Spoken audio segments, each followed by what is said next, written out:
With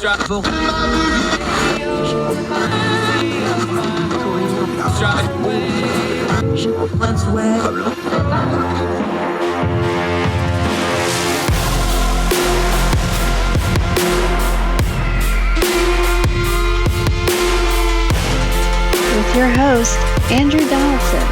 This is Horpedahl.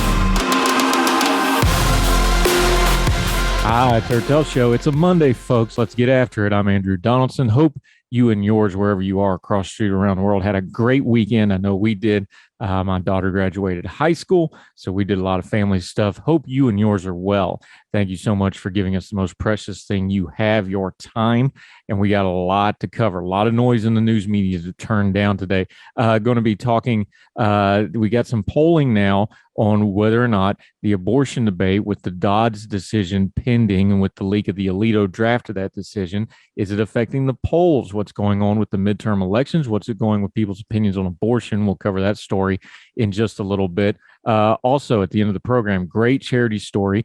We love charity stories in the program. We love food stories. We love supporting local media. We're going to do all three of those in one story at the end of the program. Please don't miss that, as folks found a cool way to get a charitable organization going to remember a long-lost friend. Great guest today, Jeremy Horpedahl. That's Dr. Jeremy Horpedahl. He's a professor of economics, University of Central Arkansas, beautiful Conway, Arkansas. For those of us that got stationed at Little Rock, know exactly where that is.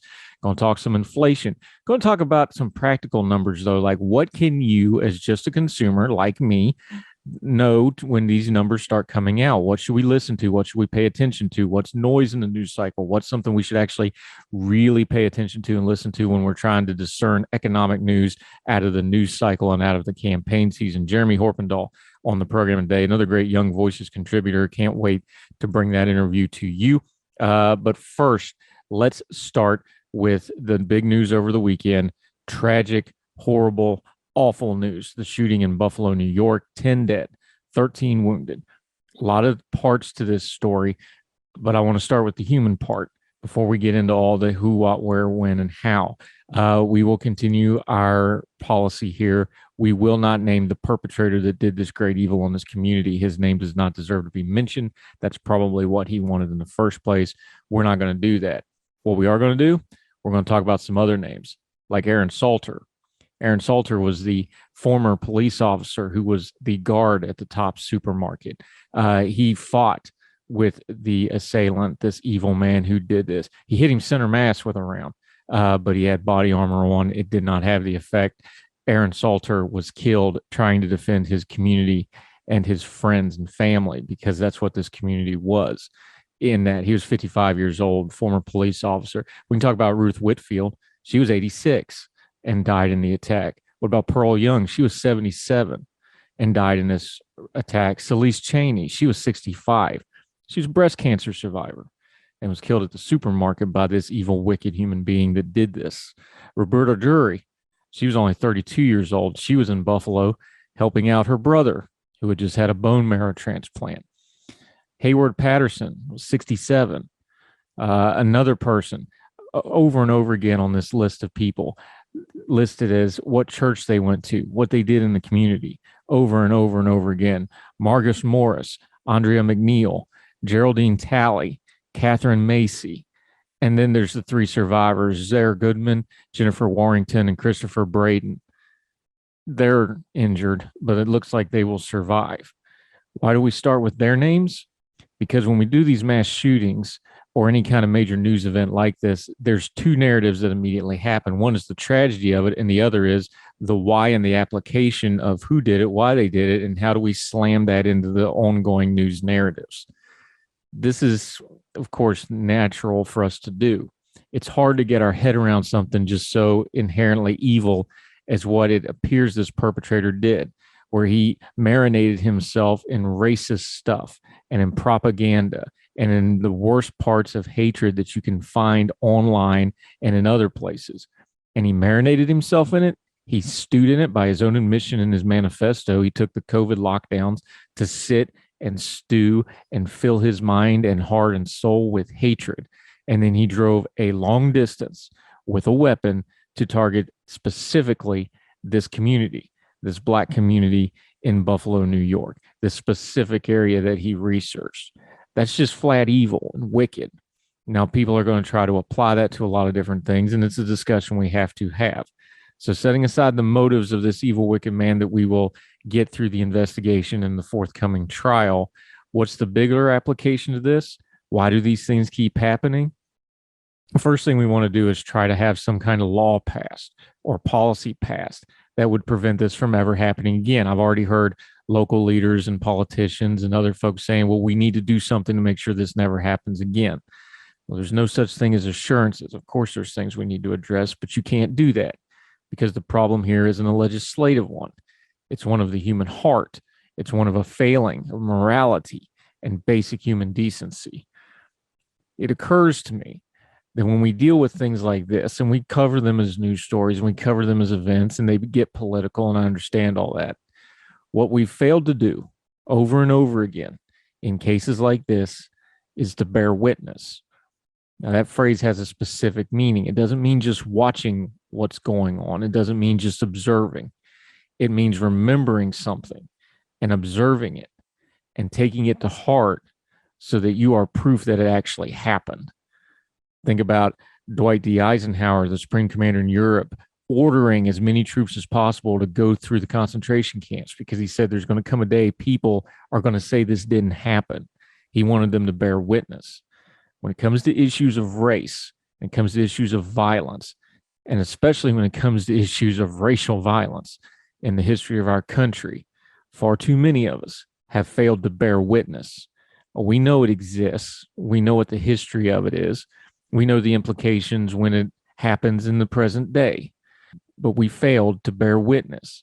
We failed to pass down the knowledge and that living history and that verbal history of this is why we have to talk about this because it's going to keep happening. We failed to bear witness to prove that it happened. And too many people want to pretend like there isn't racial issues in our country. And they want to pretend when people do bring it up that they can excuse it away because this, that, or the other political reason or cultural reason or whatever other reason they want to bring it up. There's great evil in our land, not just because of policies, not just because of history, but because evil comes out of the human heart, especially when it's been warped with hatred like racism, hatred like jealousy of their fellow man, hatred that they self-impose by dumping garbage into their own minds and thoughts. That's something we also have to bear witness to, that there's evil among us, and it's not going to be legislated away, and it's not going to be policied away, and it sure as hell isn't going to be wished away. We need to bear witness when there's evil amongst us. We need to call it evil, and then we need to find out what we can do to prevent it beforehand. And a lot of that prevention, if there is any at all, is going to come from saying the path you are starting down is evil.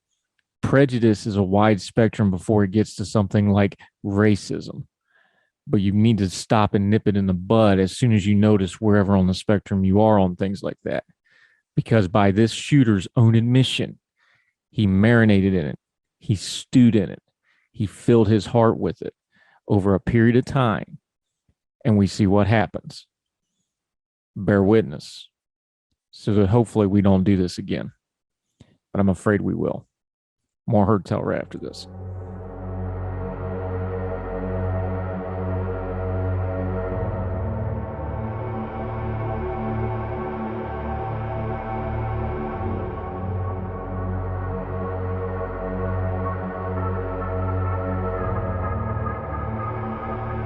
Welcome back to Horpedahl. A lot of people still talking about abortion. Of course, we had the Dodd's brief from Justice Alito that quote unquote leaked that got out and fired up this debate even further. While we wait for the actual Supreme Court decision to come down, we got some polling data. This is one of those things where the headline goes one way, but the real story goes the other. Let's turn down the noise on it. NBC News.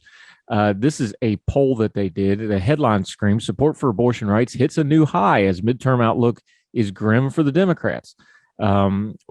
Reading from the piece, this is by Mark Murray. Support for abortion rights has reached a record high, and nearly 2/3 of Americans oppose the U.S. Supreme Court overturning Roe v. Wade. according to a new national NBC News poll conducted after the leak of the draft opinion. Important to note this. So this is after the news cycle that we've had about the Dodd's brief that would strike down the constitutional right to abortion. What's more, the survey finds abortion climbing up the list of issues that Americans believe are most important, and that Democratic interest in the upcoming midterms has increased since there. Do you feel the butt coming? There's a butt coming. It's a really big butt. You ready for it? But, reading from NBC News, the poll also found that this Supreme Court draft opinion hasn't substantially altered the overall political environment heading into November's elections. With inflation and the economy remaining the public's top issues, President Joe Biden's job approval rating fell below 40%, and a whopping 75% of Americans saying the country is heading in the wrong direction. It is the fourth straight NBC News poll with the wrong track number higher than 70%, and the fifth time in the poll's 34-year history when the wrong track number hit 75% greater.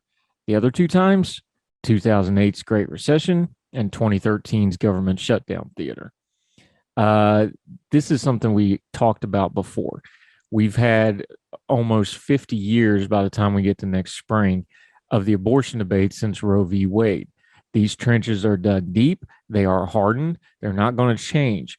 One of the reasons that abortion is really, really loud in the media, and it's really important for fundraising and engagement among the political parties, but it doesn't actually move a whole lot of numbers electorally, is because there's no great mass of people that do not have an opinion on abortion already. There's no big group of undecided. Pretty much everybody has a pretty hardened opinion on abortion.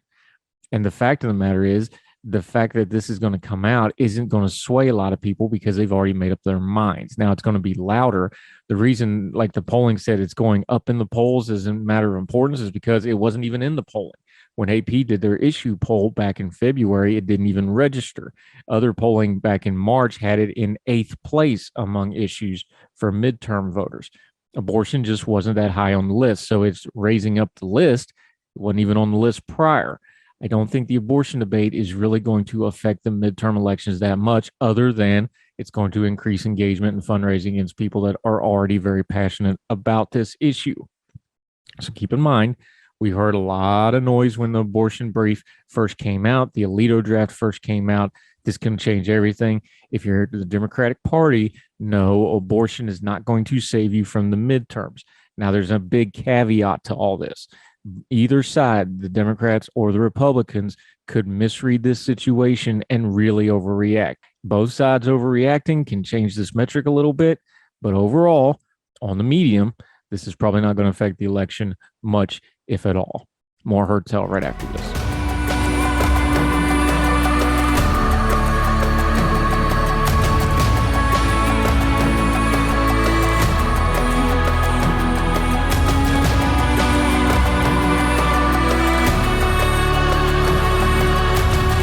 Welcome back to Horpedahl. Okay, this is going to be fun. We're going to talk a little economics. We're going to go down to Arkansas, University of Central Arkansas. That's in Conway. Just go north on 40 up from Little Rock spell. Just kind of veer to the left, real subtle like. You'll come right to it. Dr. Jeremy Horpedahl, another of our Young Voices contributor and economist. How are you, sir? I'm doing great. How are you, Andrew? I really appreciate the time. I've got to ask you, though, before we get into kind of, because, you know, economists, it's a little wonky. It's a little nerdy. It's a lot of numbers and stuff. Explain to me Homer Simpson buying a home in the 90s and how that compares to today, because I think that's actually kind of a fun way to address some of the topics we're getting into today. Yeah, absolutely. I wrote a little blog post about this a month or two ago in response to a lot of people on Twitter and Reddit saying that, well, the Simpsons could afford a house in the 90s, but now a typical family, with one earner could not. So, and they would just, show a picture of the Simpsons house. Here's what a family used to be able to afford. So I went through the data and said, there's data that the Census Bureau collects every year on what does a family with one earner earn? What's the median price of a home? So I just compared the two over time. And when you do that comparison, actually the amount of your income you would have to spend on a home today, or at least with the most recent data up through 2020, maybe it's a little different today as prices have gone way up, but at least through most of the time period The Simpsons has been on the air, the amount of someone's income you would need to buy a home has been going down over time. if you take into account not only the price of the home, but also interest rates and so on. So just, something economists like to do. Here's a claim someone makes about the world. Let's dig into the data and see if that matches up with the reality from the best data we have. See, this comes to something that when we have economists on, or we're talking economics on the program, we keep coming back to this. Isn't one of the real big problems with this is everybody's perception of what the economy is so different? Because like The Simpsons, even underneath all the silliness, that's a very stereotypical. It's a suburban 2-story house, got a husband, wife, 2 kids. That's a very specific economic social class. So even in something like The Simpsons, there's a perspective bias there when you start talking about, well, they could do that and I can't. How much of the problem in our discourse on economics is that we just don't deal with, we have this big diverse country, which means we have a very diverse economy with a lot of different people in a lot of different situations. Yeah, that's exactly right. And I think you need to know that when you're looking at any data or numbers. What does it actually mean? So just to give you one example, there's a number called the median household income. If you follow economic data, you see this all the time. Median household income, how's it changed over time? Well, when you hear household, you probably think of a family like The Simpsons, right? Married couple, maybe one of them was working, a few kids. But a household includes lots of other situations, such as any 2 people living together that are unmarried. So 2 college roommates are a household. A family with 8 kids is a household. So, when we look at a number like that, it's really important to give it the context so we can see, what are we talking about? And then if we want to make a comparison to say, how is a family of this structure doing? How are they doing compared to a similar family in the past? You got to try to zero in on the best data to make that comparison, which isn't always easy. Sometimes that data might not exist, but that's what we try to do as economists is hopefully find the best data. Yeah, and one of those data sets, since you just brought it up, let's talk about it for a second. One of those data sets that are changing is we tend to do generational bias when we talk about data sets like that, because everybody wants to talk about millennials, everybody wants to talk about boomers, and of course the boomers aging out is a huge part of the economy right now, and the millennials moving into their 40s now. But something that we've been seeing in a lot of reporting, I don't know if it's showing up in the data yet, but we're kind of starting to see more multi-generational homes and things like that, or households, I should say, multi-generational households. Those sorts of things have a lot of economic ripple effects, don't they? When people start doing those sorts of things instead of just the traditional, oh, you're 20, go to college, get married, go buy a house. Yeah, absolutely. In type of family, if you think about multi-generational, that could mean many things, right? One thing it might mean is that, well, maybe grandma is living with you, and that means you don't have to pay for daycare because grandma can do that. Or multi-generational might mean you have an elderly parent who needs a lot of care, in which case that'll be a big burden on the home. So, these types of things are something which has always exists, but I think there's a lot more households of this nature than in the past. So we always need to make sure that we know what we're looking at. And, certainly in some of those situations where you have a multi-generational household, that might mean that it's harder to make ends meet. In other cases, it might mean it's easier. Again, maybe an elderly parent is taking care of the kids. Maybe they're actually still working and they're contributing to the household income. So when we look at data, we want to know, how many people are in the household. We want to at least adjust for that. How many earners are in the household, right? All these things can drastically alter both how much income they have as well as what their expenses are, which is ultimately what we really want to think about. Yeah, and Dr. Jeremy Horpedahl joining us on Horpedahl.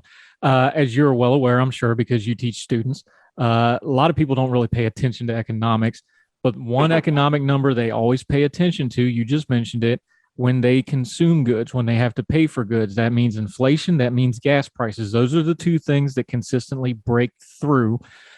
Just turn the noise down for us for a minute. What are you looking at when you look at the buzzwords of inflation and gas prices in the social media realm or the news realm? What are you looking at, and what are you trying to tell people, like, okay, that's the term, and yes, this is happening, but here's what we actually need to be dealing with? Yeah, that's a great question. I mean, there's obviously a lot of talk about inflation right now. Everyone's feeling it in lots of different ways. When you see a number such as the consumer price index, which is the most commonly used measure of inflation that is used out there, both in the media and often by economists as well. A number like that, I think, is useful as a first cut at, how are things right now? How might inflation now compared to a year ago or 2 years ago or 10 years ago? But I think it's always useful to kind of drill down into that number and to see what's causing it, right? So if the price of, we say that the consumer price index is up 8.5% or so over the past year. What does that mean? Does that mean everything's up 8.5%? Well, no, it does not. Some things are up more than that, right? If you look at the price of a lot of different kinds of meat, they're up 15 to 20%. But other things might be going up not quite as fast. So if we're thinking about how does inflation affect a typical person or a typical household, we need to know what sorts of things is that household consuming, and everyone doesn't have the same consumption pattern, right? If we look at, say, my industry, college tuition, right? This is a number people follow a lot. Well, most people aren't paying college tuition for 40 years, right? People are paying college tuition for 5 or 6 years, or if they go to grad school, maybe up to 10 years. They might be paying off the student loans from those, over a longer period of time. But for most people, what happened to the price of college tuition last month is not really relevant to their budget, right? So we want to know what sorts of numbers are relevant. Certainly the price of housing is relevant, right? For most households, this is going to be 20, 30, or 40% of their budget's going to go to housing. Again, housing is so varied across this country, both in how much it costs and how much it's increasing, right? Some markets are really hot now and prices might be up 40 or 50% compared to before the pandemic. Others have seen more mild increases, but we want to know how's that affecting people's budgets? How does that relate to, importantly, how much have their wages gone up? This is the other important thing to remember about inflation is that, well, yes, prices are going up, but if your wages are going up just as much, it's not as much of a burden on you. But if your wages aren't going up as fast as inflation, that's what really matters to you, right? I mean, let's say inflation was 100% every year. Now, that would seem crazy and a totally different reality from where we are now. But if your wages were going up 200% every year, for you as a worker who's seeing those wage increases, 100% inflation is no big deal if your wages are doing better than that. But even at just a mild rate of inflation, 5%, if your wages are only going up 1%, then that really does hurt you. So we need to compare these two things, and we need to think about how does it look for whatever type of household we want to analyze, whether it's millennials, they're just kind of getting into the workforce, buying their first home, whether it's the boomers who are just getting into retirement, or the next generation, Gen Z, or whatever we're going to eventually call them, they're just graduating from college. I teach college, and we just had our graduation on Saturday, and you've got a couple thousand kids that are now being kind of dumped into the workforce. How are they going to do? We want to know all the prices that matter to each of those different types of households is very different. So one number like the CPI is a useful one to look at, but it should never be kind of the final word of what's going on with inflation. Yeah, and another one of those numbers, Dr. Jeremy Horpedahl, an economist joining us on Horpedahl, another one of those numbers that it gets a lot of play in the media, but it affects people greatly. It really helps some folks. It's really going to hurt other folks. Talk about interest rates for just a second, because that's a number some people are going to love that it's going up. I know a lot of economists have been almost screaming that it needs to go up, but that also greatly affects a lot of people in very, very real day-to-day, almost week-to-week, every paycheck kind of ways, doesn't it? Yeah, absolutely. So when we talk about interest rates, we always have to realize, just like prices, there are lots of different interest rates, right? So there's an interest rate that you might earn from a savings account. Now, that's very low today. There's interest rates you're going to pay, such as an interest rate on buying a new house, right? If you buy a new house today, the interest rate you're going to pay is very much higher than it would have been if you bought a house a year ago. But there's also interest rates that the Federal Reserve Bank is going to loan money to banks at, sometimes on a very short-term basis. So that's actually a key interest rate, what the Federal Reserve Bank is doing with the interest rate that they are going to be setting in markets for banks, essentially lending money to each other. As that interest rate changes, as they increase that interest rate, that's going to have effects that are going to go across the economy, right? So as the Fed starts raising interest rates that they set, that's going to affect things like mortgage rates, and it's going to affect things like how much you're going to be paid on a savings account. So we need to think about, why is the Fed doing this, right? And as you said, why are some economists finally cheering that they're doing this? The reason for that is one of the main policy tools the Federal Reserve Bank has to get inflation down, now that inflation is kind of out of control, is to raise that interest rate. That's one of the main ways they have of impacting the economy. It's not the only way they have, and there's other things Congress could potentially do. But as far as the Federal Reserve Bank, that's the main thing they're going to do to try to both, when you're in a slow economy, they're going to lower that interest rate to try to speed up the economy in a sense. But when prices start going up, they're going to then raise that interest rate to try to slow down the rate of money growth, which then should slow down how much prices are going up. But it's a very, kind of challenging thing to do. There's a kind of a long lag between when they change interest rates and when it'll actually affect prices. It's not an instantaneous thing, even though it might instantaneously affect mortgage rates. So these two things, you mentioned interest rates, it's very much connected to the prices we were just talking about earlier. Yeah, talking to Dr. Jeremy Horpedahl, an economist out at the University of Central Arkansas in beautiful Conway, Arkansas.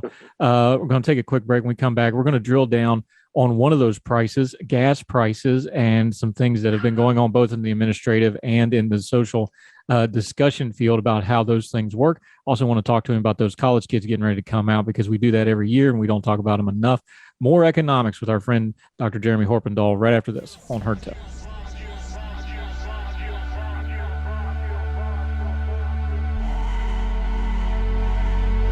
Now let me see you go off like a bomb.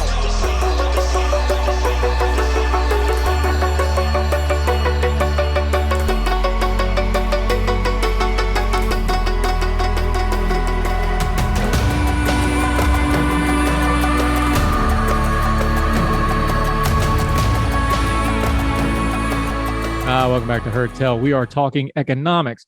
Our friend Dr. Jeremy Horpedahl is going to explain some of this big number, big math stuff to me like I'm 5, so even I can understand it. Here's one that folks get wrong a lot, even though they're invested in it, because it hits them directly daily. Gas prices. You've been doing some writing about this in Real Clear Policy. Real quick, though, just so we have our nomenclature right, we talk about it, but break it down. What actually affects gas prices? Why is that what we call a lagging indicator? No, it doesn't. Just what happened today doesn't show up at the pump tomorrow. This is stuff from 6 months ago, a year ago, 18 months ago. Just real quick in a nutshell so that we have the right terminology. What is gas prices actually reflecting? Yeah, that's a really important thing to think about, right? Like, where does this number come from? We see it at the pump, right? We don't, and not just at the pump, we see it as we drive by a gas station, right? It's posted everywhere, right? So everyone's very keenly aware of this, and it certainly affects people's budgets. Economists, of course, love to talk about supply and demand, right? And I think that both of those factors are important here. Number one is there is, coming out of the pandemic, as most countries are now, there's a huge increase in demand for all sorts of things, but especially for traveling, right? Both by car, by airplane. And those are two industries which are going to be purchasing a lot of gasoline. It's necessary for them to have those moving forward, of course. So what that means is that part of what's going on is that people are just wanting to buy a lot more. But that's also hitting up to the other half of it that economists like to talk about, and that is the supply, right? So there's the supply of gasoline, which is certainly being affected by the events in Ukraine, as well as countries reacting to that war by either embargoing Russian imports or other things related to that. So that's certainly a part of it. But gas prices had been going up long before that began, going up throughout most of last year of 2021. So what other factors might there be? And here's where I think the essay you mentioned I wrote for Real Clear Policy, really, I tried to explain this in a pretty simple way, is that, when you have this increase in demand, what we would normally expect for most markets is an increase in supply, right? As people demand more, the price goes up, and then there should be more oil put on the market, which eventually turns into more gasoline, and the prices then should come down. We should get back to some sort of equilibrium as that happens. But this doesn't happen instantaneously, right? You can't instantly just suddenly find more oil or create more gasoline. There's a long production process that's involved in both extracting the oil, finding new oil. Certainly when the price of oil goes up, there are reserves of oil that weren't profitable to extract before that now are.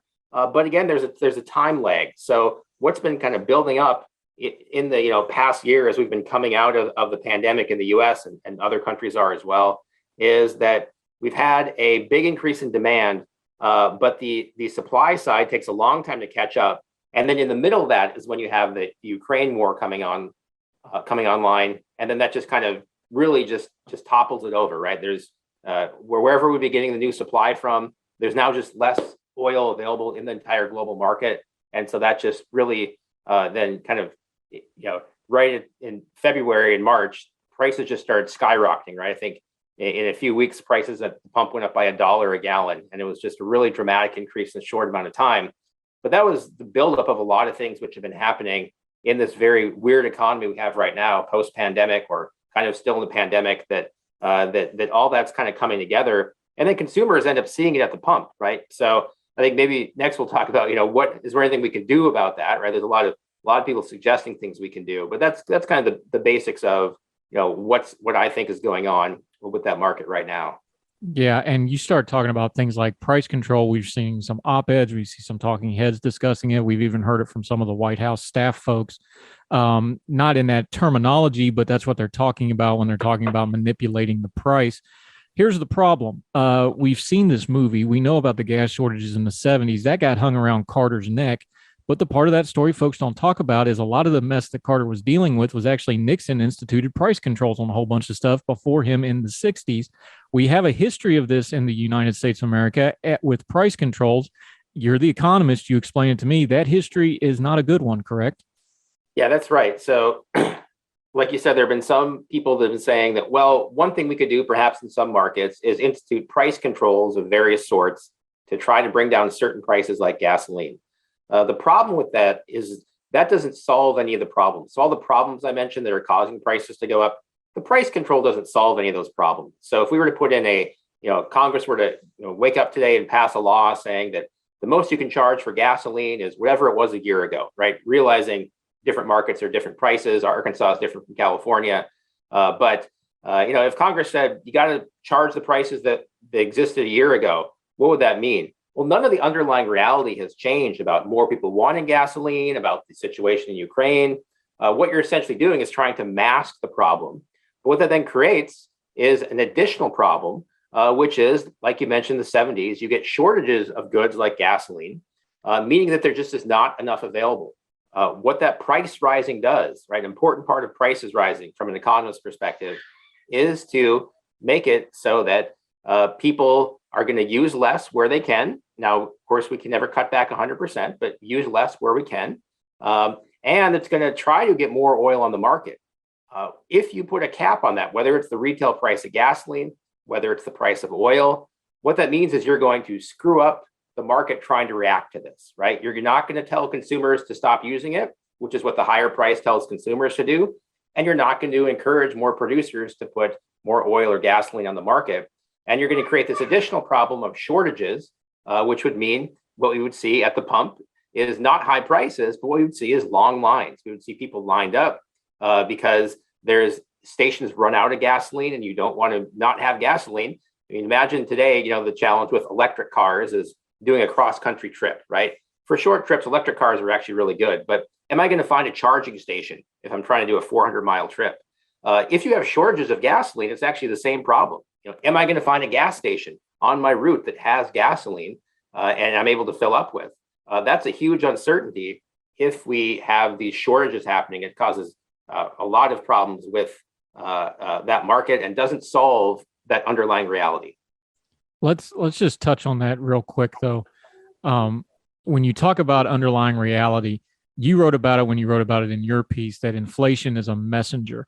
We know all the stimulus we've done. We're all, let's just be adults here. We all know that America's fiscal house hasn't been in order at the government level for some time now. But having given all that, you still say inflation is the messenger for all this. What did you mean by that? Yeah, so I think a lot of the problems of inflation are due to two things, which are two closely related things. One is in the early response to the pandemic, the Federal Reserve printed a lot of money, and a lot of that money was used to give to households to try to help them out. But what that meant is you have now all this new demand coming online, and a lot of people save that money and are now starting to spend it. That's the reality. Now, whether we thought that was a good idea or not, back in March and April of 2020, that reality exists. Right? The new money has been printed. The new money has been given to households, and they're now starting to spend it. And the reality that it creates is this high rate of inflation. And so there's no way to kind of put that genie back in the bottle. The Federal Reserve now is slowly trying to do what they can to put the genie back in the bottle, which is to raise interest rates and do a few other things. But That's not something they can do instantaneously, but you absolutely cannot put the genie back in the bottle of consumers having more money, both due to the stimulus, but also just having not spent a lot of money in 2020, of having saved money. And now people are coming out and spending it. And that's going to affect prices. It's going to affect the price of gasoline. It's going to affect the price of housing. It's going to affect the price of groceries as people start to spend all this money and feel more confident about their own economic situation. And that is the reality. Inflation is just telling us that that's the reality. And so anything like a price control to try to stop inflation is just going to be, as I think I said, shooting the messenger. It's going to be masking what is the reality. So tell us, those folks like us who don't have the background on it and can't read all those fancy tables and charts and such, what should we be watching for in the news cycle coming up? We know inflation is out there. We know the interest rates are going to go up a couple times over the summer, probably. We know we have an election year, so there's going to be more buzzwords than probably policy. What should the average person be listening for, both from the politicians and from the policy people, going forward in the next couple of months that should perk their ears up when it comes to the economy? Yeah, I think it's challenging for someone out there there's numbers that come out every week, right? Here's some new data. Here's some new data. Certainly, we want to be watching that consumer price index I mentioned, and that hopefully that will start slowing down soon. That'll be an indication that what the Federal Reserve is doing is actually having an effect. If that rate of price increase starts slowing down, there are other. If we want to get into a little bit of the weeds, there are some other measures of inflation. One that I like and the Fed likes as well is called the PCE. In particular, one which is the personal consumption expenditures price index. It's similar to the CPI, but it's a little different. And importantly, there's a measure of it that takes out the extremes, the high and the low prices, and just looks at those in the middle. Yeah, so I think what the average family should look for as the data comes out. There's new data that's coming out every week. We'll get some new inflation data pretty soon. There'll be inflation data every month. Certainly, we want to watch that inflation number to see if that starts to slow down. Right? If the Federal Reserve, what they're trying to do to slow down the rate of growth of money and slow down the economy, that's intended to lower prices. So hopefully soon we should start seeing that have an effect. And the consumer price index, when that's released every month, that shouldn't be increasing as fast. But there are other measures of inflation that people might look to. The Federal Reserve Bank actually doesn't look at the CPI very closely. They look at another one called the personal consumption expenditures. They call it the PCE. It's a little bit different, but that's another one that we'll want to watch to see if that's slowing down. But certainly we also want, the other thing we want to be paying attention to, and I think the average person should think about, is the potential downside of the Fed trying to bring inflation under control, is it could create an economic downturn. It could create more unemployment. It could make us be in a recession. This is the danger of doing this and doing it too quickly. So I think that's, certainly in someone's own life, they're going to know, if they've lost their job. But I think if we're trying to watch what's going on with the overall economy, we've had very strong job growth over the past year and a half. As we take off the restrictions during the pandemic, as people start spending money, we've had very strong job growth. If that starts to slow down, that is a worry that the Fed is perhaps overcorrected. I don't think they've done it quite yet, but if we watch over the next 6 months or so, watch those two numbers, right? Is unemployment or employment growth slowing down?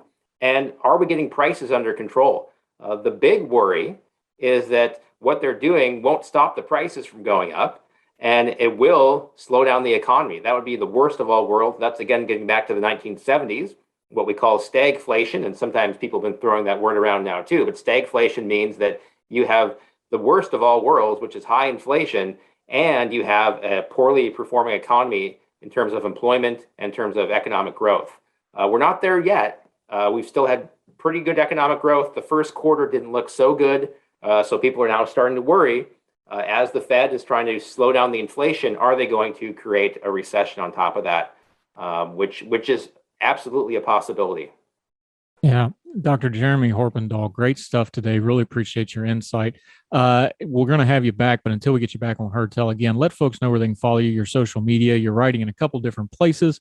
Let them know how they can get to Conway, Arkansas if they want to come a visiting, especially for football season. It's a darn fine, nice place, small college campus, taking a football game. We've done that a time or two over the years. Let folks know where they can follow you until we see you again, my friend. Yeah, absolutely. Thanks for having me on, Andrew. You can follow me on Twitter. I'm pretty active on there, trying to post data So you can find me. My handle is JMHORP. That's my Twitter handle. I also blog for a blog called economistwritingeveryday.com. We got 7 economists that write for that, and we each write once a week. So there's some fresh content every day. I write on Wednesdays, but all the economists who write for that are great and have a lot of different perspectives on the economy. So check out economistwritingeveryday.com. And I think those are the main places you can find me. Anywhere else I am, I'll link to from my Twitter. Well, and we always appreciate folks from the Young Voices stable. They always have great people, and you are one of them, sir. We'll definitely have you back. Thank you so much for the time today, and appreciate your time. Talk to you again soon. Okay, thank you for all the great questions. Have a good day. Yes, sir. Thank you.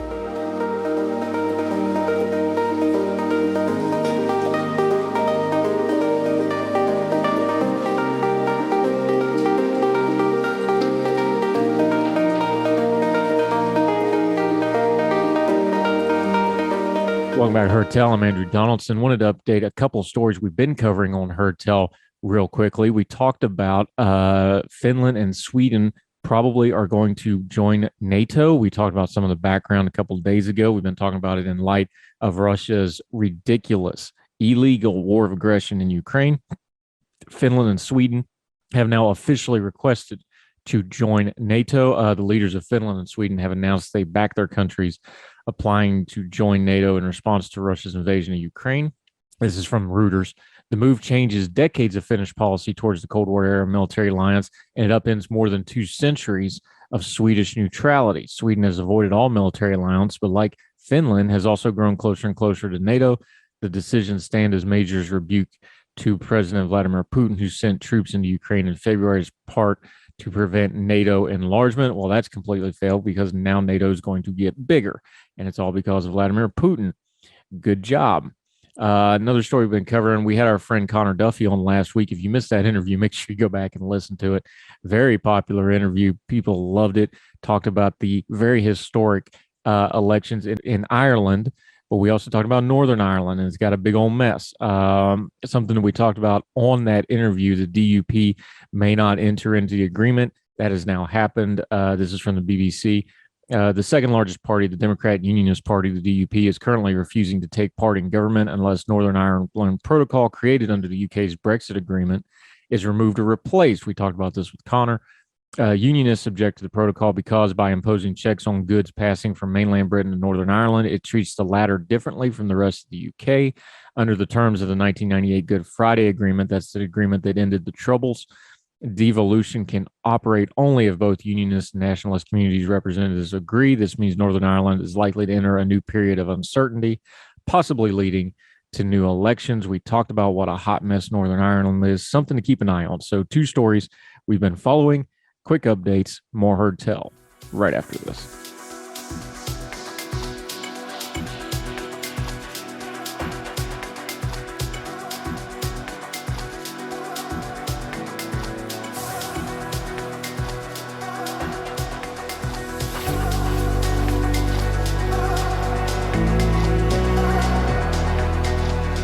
Welcome back to Horpedahl. Okay, we love food, we love local media, and we love to end our show on a good note or a happier note or a lighter note. So this here story checks all 3 of them boxes. Let's go down to Denton County, Texas.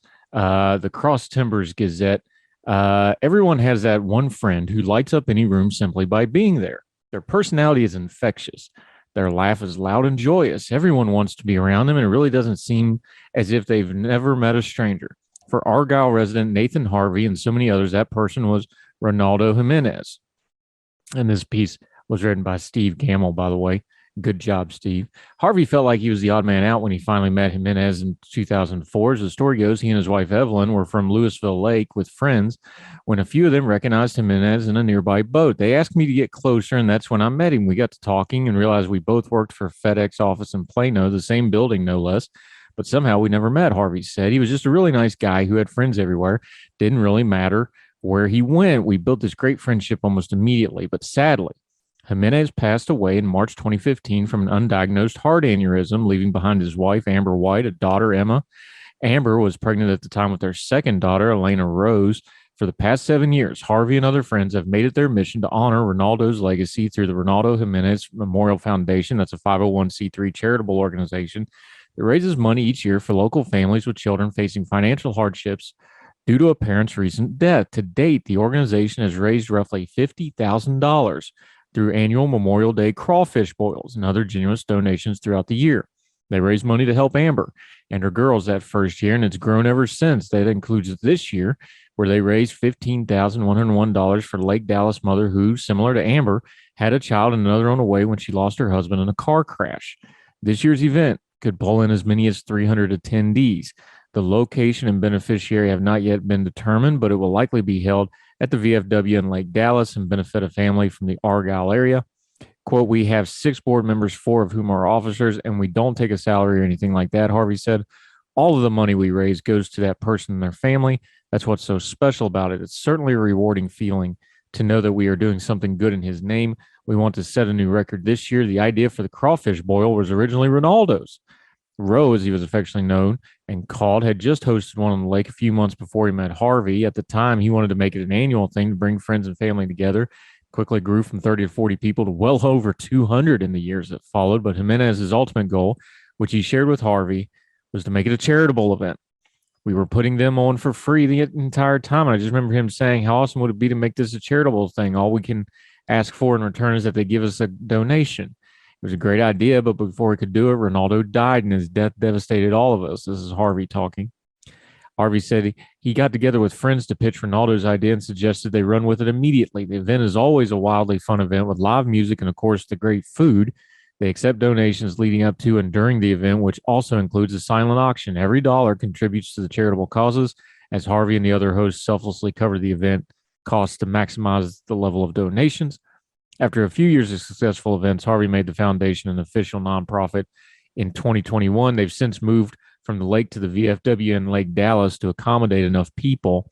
Amber is our chief financial officer, and Ronaldo's parents come to the event every year without fail. Harvey said they are so appreciative that we do this and carry on their son's name. It means a lot to so many of us. He added, my ultimate goal is to keep it growing and then let his daughters take it over when they're old enough. To learn more about the Ronaldo Jimenez Memorial Fund, you can get involved and where to donate to the family needs. And if you're in the Denton County, Texas area, probably want to go to it. Nothing wrong with a good crawfish boil. You can visit their Facebook page, TRJMF. We will link it in the show notes. Great story. Good write-up in the local paper. Well done to everybody involved. That's how you memorialize a good man and a friend when they pass. Plus, you got to eat. If you've never had a crawfish boil, a proper one, go find one. They're awesome. That'll do it for Heard Tell. Thank you so much. Hope you all had a great weekend. We got an exciting week of shows coming up where we're going to continue to turn down the noise of the news cycle. It's going to get noisier than ever with some of the stuff going on in the world. We're going to be right here with you. It's a partnership. If you ain't listening, we ain't got nobody to talk to, and we appreciate you greatly. Huge week number-wise last week, and it's all because of you folks. Thank you so very much. So until we see you again tomorrow, wherever you and yours are, across the street or around the world, we hope you are well. We hope, like these folks in Denton, you're well fed, and we'll talk to you soon on Heard Tell. All the music on Heard Tell is provided under a Creative Content license from monstercat.com. Somos la máquina.